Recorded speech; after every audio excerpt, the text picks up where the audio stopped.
Shirkii maalmihii la soo dhaafay ka socday magaalada Laascaanood ee xarunta gobolka Sool ee ku aadanaa dhamaystirka maamulka SSC Khartoum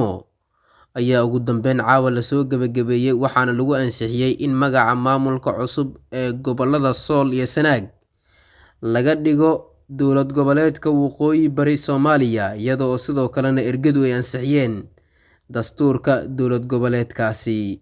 Shirweynaha ansixinta dastuurka waxaa soo xaadiray 417 ergo oo laga soo kala xulay beelaha wada dhistay maamulka cusub ee Waqooyi Bari Soomaaliya, waxaana si gacan taag ah u ansixiyay dastuurka dowlad goboleedka dhammaan xubnaha ergada ah ee ka soo qayb gashay kulanka. Maamulka Waqooyi Bari ayaana si rasmi ah looga dhigay magaca rasmiga ah ay qaadanayaan, iyadoona maanta wixii ka dambeeya si rasmi ah loo hirgeliyay. Wasiirka Wasaaradda Arrimaha Gudaha Federaalka iyo dib u heshiisiinta Xukuumadda Federaalka Soomaaliya Cali Xoosh oo soo xiray shirka socday muddo 8 maalmood ah waxaa ka qayb galay 417 ergo, iyadoona dowladda Federaalka Soomaaliya ay bogaadisay go'aamada shirweynahan ka soo baxay.